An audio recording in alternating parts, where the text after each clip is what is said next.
আসসালামু আলাইকুম ফ্রেন্ডস, অ্যাডজেট শিখে আপনাদেরকে স্বাগতম। আপনারা সবাই কেমন আছেন? আশা করি সবাই ভালো আছেন। বরাবরের মতো আপনাদের সাথে আছি আমি সাইফুল ইসলাম। চলে এসেছি নতুন একটি ভিডিও নিয়ে।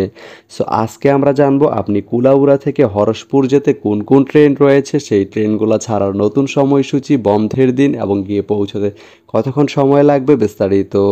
তো আমি যদি আপনাদেরকে ট্রেনের সময়সূচিগুলো বলে দেই, আপনি কুলাউড়া থেকে হরসপুর যেতে প্রথমে যে ট্রেনটি রয়েছে সেটি হচ্ছে কালনী। কালনী ট্রেনটি কুলাউড়া থেকে ছাড়বে সকাল 7:26 এবং এটি হরসপুর গিয়ে পৌঁছবে সকাল 9:52। শুক্রবারের দিন এই ট্রেনটি বন্ধ থাকে। এরপরে রয়েছে পাহাড়িকা। পাহাড়িকা ট্রেনটি কুলাউড়া থেকে ছাড়বে সকাল 11:58 এবং এটি হরসপুর গিয়ে পৌঁছবে দুপুর 2:39। বুধবারের দিন এই ট্রেনটি বন্ধ থাকে। এরপরে রয়েছে জয়ন্তিকা।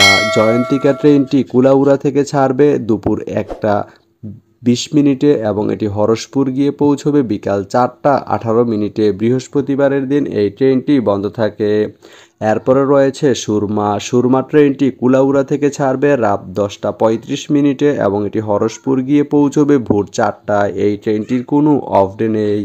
তা আপনি কুলাউড়া থেকে হরসপুর যেতে এই 4টি ট্রেনের যে কোনো একটি ট্রেন ব্যবহার করতে পারেন। তো ভিডিওটি কেমন লাগলো অবশ্যই কমেন্ট করে জানাবেন। আর ভিডিওটি যদি ভালো লেগে থাকে বা আপনার কোনো উপকারে এসে থাকে তাহলে ভিডিওতে একটা লাইক করে দিবেন, কারণ আপনার একটা লাইক আমাকে অনেক ইন্সপায়ার করে নতুন নতুন আরও ভিডিও বানাতে।